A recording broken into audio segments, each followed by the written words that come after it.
Welcome to today's sessions on ATA Carnet. My respected friends, on behalf of Indian Institute of Foreign Trade and Office of Director General of Foreign Trade, I again welcome to each one of you for today's sessions. Today's sessions is aimed in the series of efforts that we are making to make our young Turks or young entrepreneur to understand the nuances of foreign trade. Today's sessions in this series is aimed at understanding that how ATA Carnet can be leveraged in order to participate in global trade fairs, exhibitions, buyer-sellers meets, and other such events which are aimed at promoting our exports in the foreign country. My dear friends, ATA means admission temporary. It comes from two words, French word as well as English words. So first part is a French word wherein T is common and it's a admission temporary. And second is temporary admission, which is in English. So it's a combination of two languages, French as well as English, where T is common and it is known as a ATA. Carnet means an association.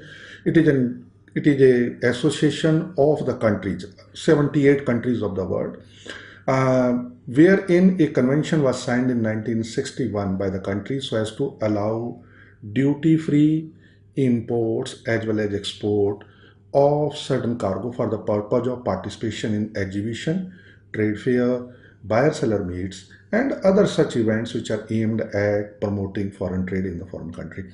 Dear friends, India is a signatory to this convention from 1994, and India became an electronic partner in year 2006. In India, there is a body of exporters and importers of trade community. It is known as FICCI. FICCI has been assigned the responsibilities for issuance of ATA carnets. Dear friends, ATA carnets are also known as passports for temporary export and import. So these are vital instruments which are used in foreign trade so as to take your cargo for the purpose of participation in exhibition. Let me take an example. There is a auto manufacturer in India who manufacture quality automobiles and sells in Indian market. He has established his business in India and he has reached to a certain level, and now he want to take his business to next level by taking it to a global market, and he want to test certain markets where he can plan to sell his cars or his automobiles so as to judge the customer response, customer feedback, and make some changes, or maybe in order to customize that product as per the homologation requirement of country of import.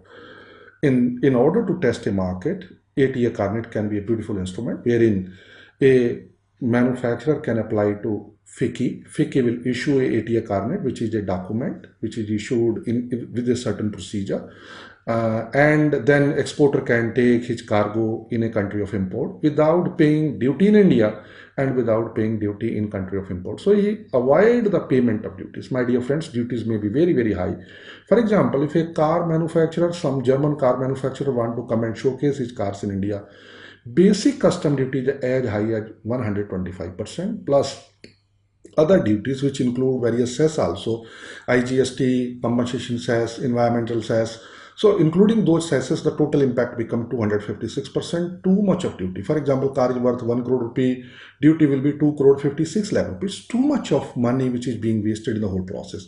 In order to avoid such kind of circumstances, ATA Carnet, which is a temporary export and import, or a passport for temporary export and import, is leveraged by exporter and importer to promote, to expand, and to diversify their business in foreign trade. So dear friends, with these introduction remarks, let us move to our technical session. Welcome. Okay, dear friends, let us start our technical sessions. In our technical sessions, we are going to understand the various aspects of ATA Carnet, including every part of documentation and procedure involved. So, dear friends, we have already briefly discussed that ATA Carnet was basically a treaty which was signed, convention which was signed in 1961 by WCO, World Custom Organization, based in Brussels, which is a custom organization of all countries, to which India is also a member. This treaty is known as Customs Conventions on ATA Carnet for Temporary Admissions of Goods. So purpose was to facilitate the temporary import of goods in the various countries, in the various member countries. As on today, these member countries are 78. 77 customs of the world participate in the process, and one country where the facilitations with which documentation procedure is done by Belgium customs country is nearby country Luxembourg. Dear friends, this is basically a Carnet is issued by and guaranteed by national groups which administer the ATA Carnet system under a set of conditions. These conditions are mutually agreed, mutually negotiated, harmonized, standardized, and are established by International Bureau of Chamber of Commerce. So international body, and now it is also known as World Chambers Federation. So it's a new name which is given to the same body. And this convention has come in 1961, and the whole purpose of this was to facilitate temporary movement of goods for the purpose of export as well as for the purpose of import into another country. Dear friends, India is a member to this, and when we have a ATA Carnet where FICCI has been assigned as a body, as a NIGA, which is a National Issuing and Guaranteeing Association by Government of India for the purpose of issuance of ATA Carnet and also for the purpose of other administrations which is involved. So when the exporter move outside India, let us understand by example. So there is an exporter based in India, handicraft exporter, who want to take his goods outside India and want to participate in a trade fair and exhibition. Let us take an example. There is an exporter based in Mumbai. He want to showcase his gems and jewelry to the foreign clients so as to book his order, so as to take his business to next level, to expand and diversify, to make his business grow further. And he want to, let us take an assumption, want to go to Dubai. So if you see that on jewelry items, usually duties in the world countries is high. Let us take an assumption in country of import, duty is 10%. So he takes jewelry worth 1 crore rupees so as to showcase, because jewelries are diamonds and golds are expensive items. So he take certain designs and patterns, and jewelry is something which one buy only after looking at the pattern designs. We go with our sisters, mother, wife also to buy jewelry, and we see that if you see a showroom, you'll find that lot of decoration is done, lot of glasses, so as to give a feel of the product. And similar fashion, when we want to explore international market, test the international market, we first would like to understand the response of group of customers by participating in a trade fair. So if we take our jewelry worth 1 crore rupee, let us land in Dubai, we pay 10% duty. So 10 out of 10 lakh rupee is gone to Dubai customs. Then we participate in that exhibition and again want to come back. And when we come back in India, my dear friends, it is treated as import. If you see Customs Act 1962, if you see section 2, subsection 25 and 28, which defines export and import as a process. And they say that anything going out of India and anything coming into India. And now since this jewelry is coming into India, my respected friend, it will be again duty charge. So take an assumption, duty in India is 20%, 20 lakh another you have to pay. So just to participate, showcase your goods and to promote your business, you go to a foreign country so as to take your business to next level. But in the whole process of temporary movement of goods where sale is not involved, you take your cargo, you bring the same cargo back, but you end up paying 30 lakh rupee as a duty, which become a waste for an exporter. As a result, an exporter will not be interested to participate in export and import operations. So he will not take his business to next level. Realizing all these innate problems, various countries comes under an umbrella of World Customs Organizations and has decided to allow temporary movement of goods both for the export purposes as well as for import purposes through ATA Carnet. So dear friends, this basically WCO administer the international conventions on temporary admissions of goods, including the Istanbul conventions, which was a conventions, first conventions which led the process for the administrations of this whole ATA Carnet. And in this chain, it provides the reciprocal guarantees. For example, in India, the guarantee is issued by FICCI, assuring member customs administration that duties and taxes to be paid when claim arise. For example, so we have taken an example where an exporter go abroad. For example, he go under ATA Carnet, do not pay duty there. So in that case, the liability for payment of duty comes on FICCI. And to issue that, FICCI take certain bank guarantees and charge certain fees so as to facilitate the whole process. So let us move forward and Understand ATA Carnet more from a business perspective. So dear friends, let me go to a website. Let us open FICCI website, ATA Carnet website. And from the website, we can understand how to get an ATA Carnet. So there are certain steps involved, and let us go by step by step. Number one is we have to move a Carnet application to FICCI.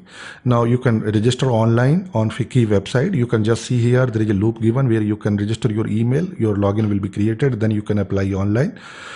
Usually Carnets may be issued on the same day or within a period of 2 days. Usually the Carnets are issued. They may be issued on the same day also, because with the facilitation of IT infrastructure, things has become far more simple. But the only thing is that we must have a confidence and courage to use that systems and become an effective participant to leverage information technology to our favor. So if we apply to them, they ask us for number one, bank guarantee. So bank guarantee usually based on a table which FICCI has, which will be a duty equivalent to what will be the duty in country of import where you are going. So in our example, we have taken duty is 10%, we are going to Dubai. So equivalent to 10%, the FICCI will charge you the duty. In addition to that, there is a processing schedule. One can see, as I scroll on the website, you can see that there is a processing schedule where you can see the fee which one have to pay. So here, based on the criteria of turnover and amount involved for the purpose of export and import, an amount of fees is fixed. And if you are a member of FICCI, a rebate of 20% is given.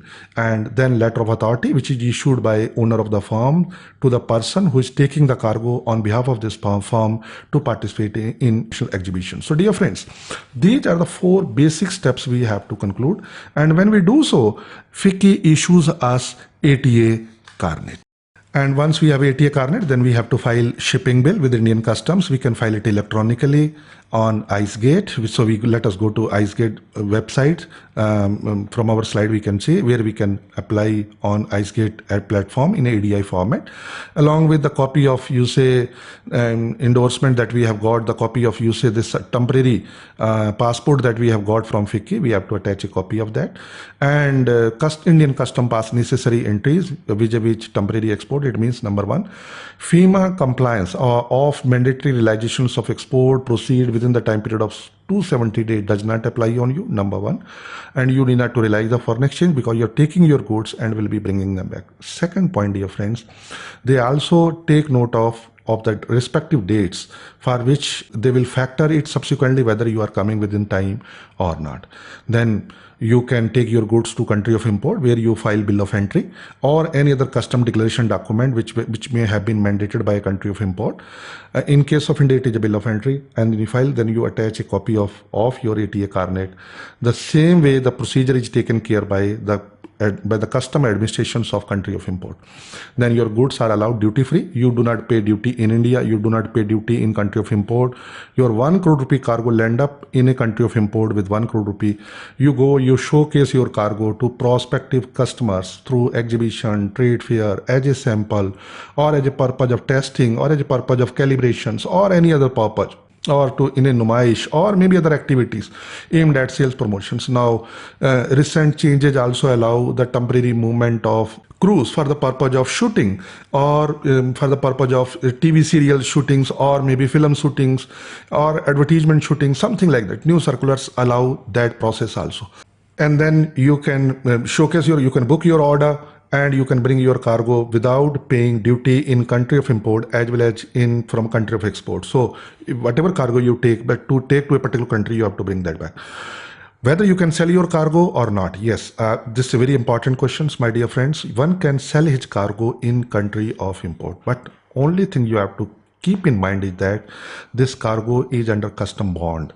You are under ATA Carnet bond. This cargo has been allowed for temporary movement. But should you find a buyer who is lucrative buyer, who is willing to pay you a handsome money, and who want to see this product as an important product so as to take this business to next level, you can sell your cargo, you can book your order, but never deliver him cargo at the exhibition itself. Bring this cargo back to respective custom station, complete the formalities with payment of duties, because ATA Carnet as an instrument mandate that whatever you takes to country of import, you must bring it back. Should you sell this cargo, my respected friend, first pay duty to the respective customs jurisdictions, and when you pay duty, your cargo become free, and then you can sell this cargo to a particular importer or to a particular client or to particular business organizations in a country of import. So this bond formalities or bank guarantees formalities you have to adhere to, because that is what ATA Carnet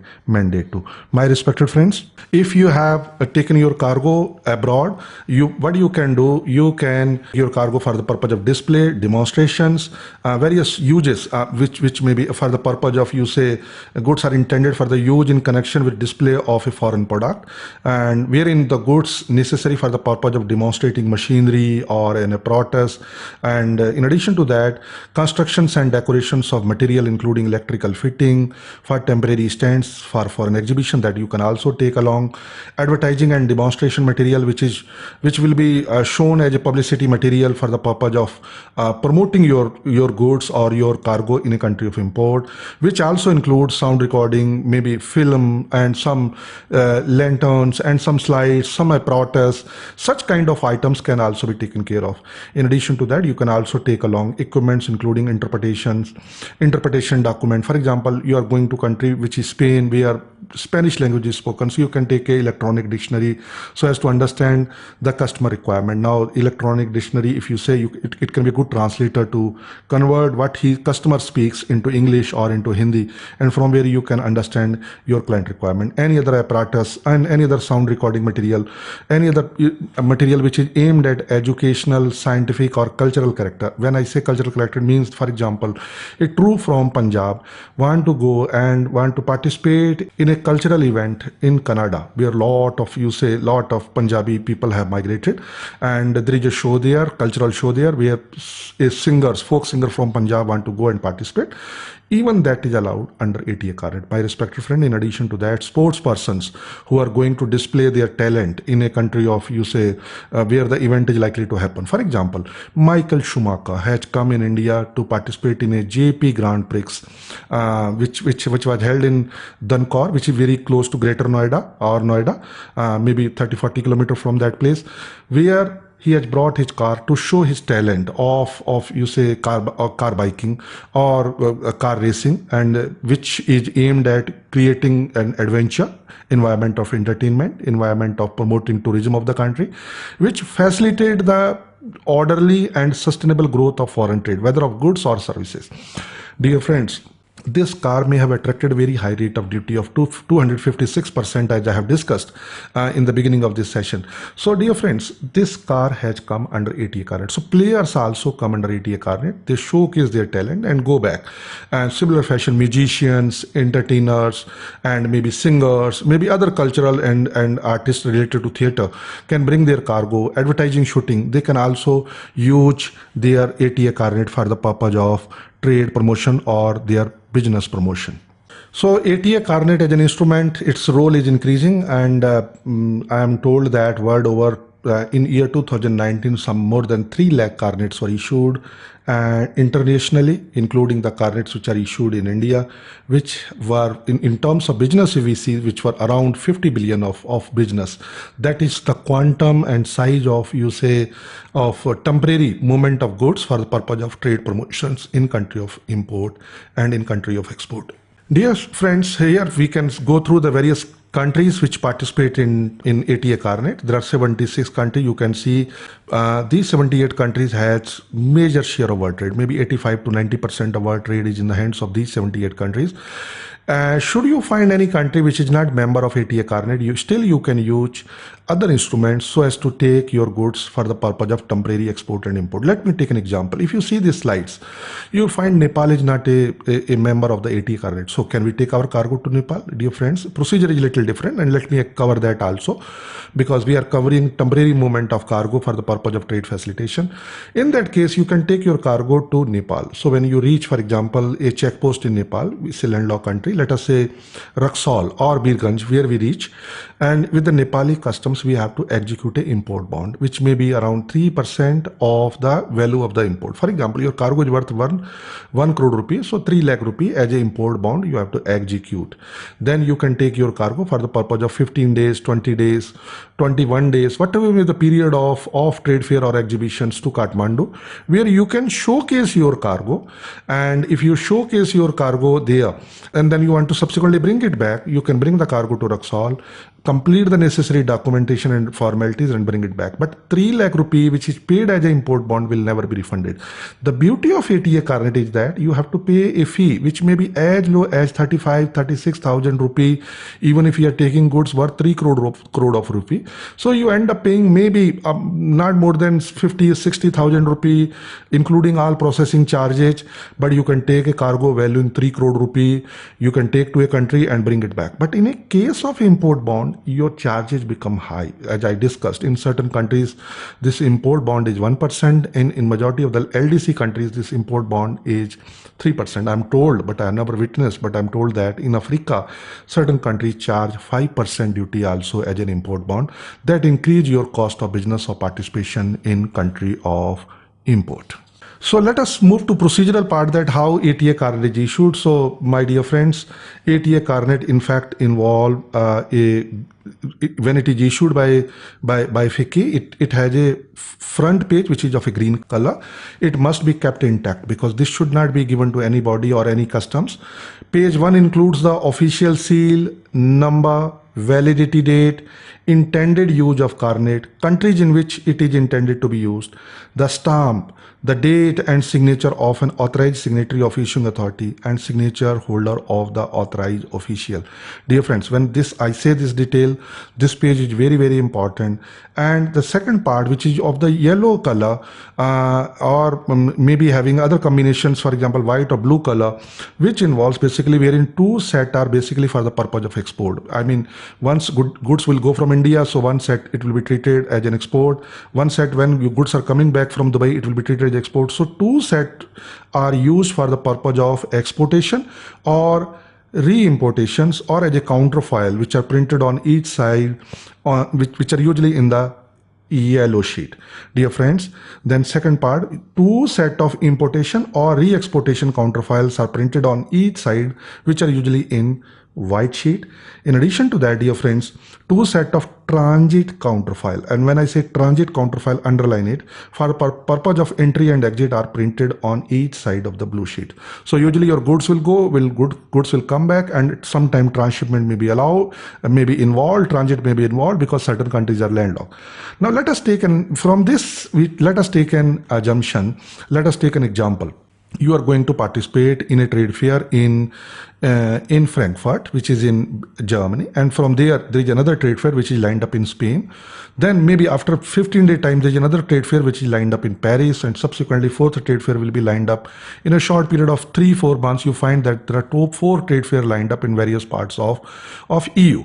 So can you take one ATA Carnet for multiple number of countries, where you can first go to Germany, and from Germany you can go to Spain, from Spain you can go to Paris, and from Paris, because these are the countries which are sovereign country, custom body is involved, even if they themselves are allow the free movement of goods and services, being an economic union. But still, when your goods move from one country to another country, necessary documentation of, or necessary record or statistical record of custom is maintained. So for that purpose, you can request at the time of issuance of ATA Carnet to FICCI to issue you extra set of transit counterfoil. Let underline it, extra set of transit counterfoil, so that you can involve different number of countries which are involved in the whole process to cover your journey in one visit, because traveling to Europe involve a cost of goods, cost of, the gentleman who will be taking care of this showcasing the goods. So you want to minimize your cost of business by covering maximum number of event possible, so that your ability or your probability to sell your cargo in Europe become high.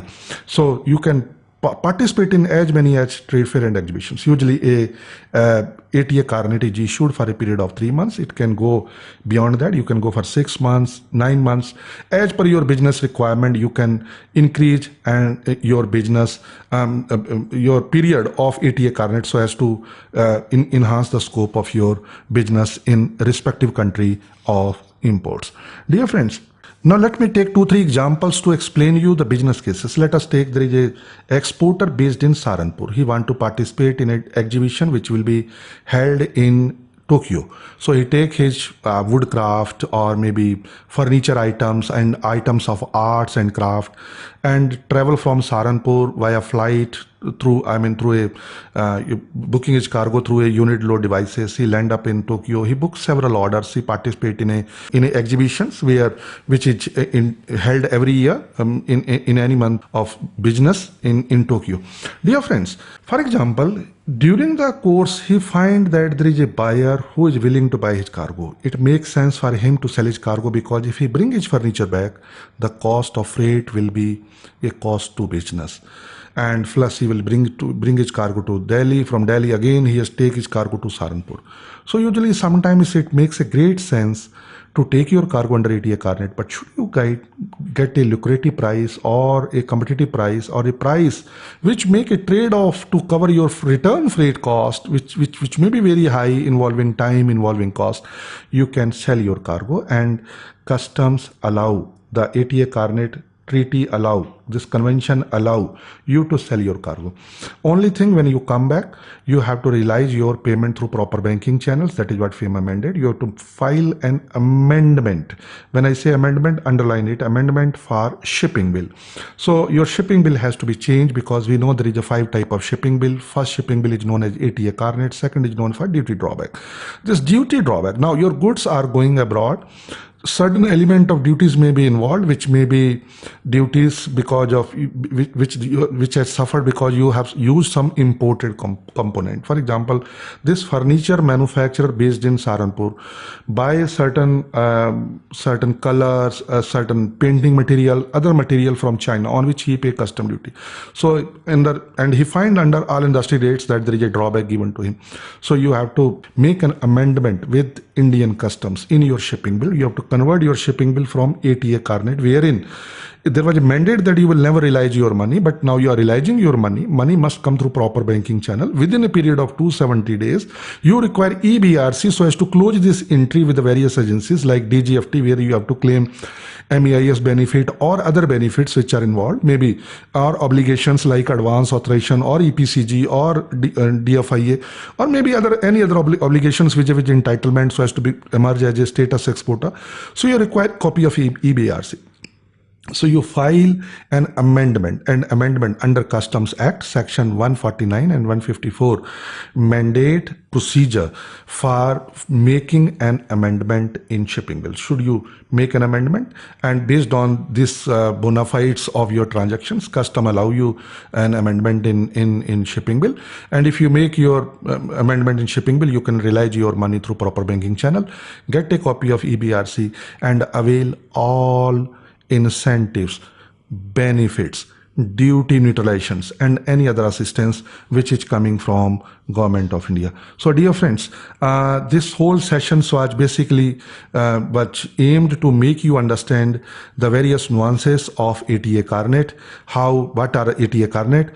It is a document which is issued by FICCI, which facilitate your duty-free export. Similar fashion, you can also use it for the purpose of import. So for example, there will be a trade fair in India, or you want to bring some item for the purpose of calibration, or for the purpose of testing, for the purpose of sample, for the purpose of, you say, understanding that how this product looks like, or maybe test drive, or maybe a cultural show, or maybe a exhibition or international trade fair. You can approach the office of FICCI. There is a dedicated website for this. You just type on Google FICCI ATA Carnet. You can avail your ATA Carnet for the purpose of import, also involving the same kind of procedure, and you can promote your business expand your business, diversify your business by leveraging this beautiful instrument, which help you to avoid the payment of duties, which otherwise may become a huge cost for your business and a huge discouragement for your business not to participate in foreign trade. So my request, please use ATA Carnet as an instrument. It help your business grow. Thank you. So dear friends, in today's session, we have well understood that what is a ATA Carnet as an instrument, how application has to be moved, what security deposits we have to make, how bank guarantee has to be executed, what is the normal set which is issued by FICCI, how that documentation take place in India as well as abroad, and what precautions an exporter has to take when he leverage ATA Carnet for the purpose of participation in international trade fairs, international exhibitions, and buyer-seller meets, or maybe other events which are aimed at trade promotion. Dear friends, this session was basically aimed to supplement our previous sessions on trade promotion, wherein certain business strategies were discussed by the relevant faculty to encourage you to enhance your level of understanding about how we can expand and diversify our business in international market. And I hope that today's session had fulfilled your requirement. Should you feel any additional requirement, never hesitate to be in touch with us. With this, we wind up this session. Have a good time.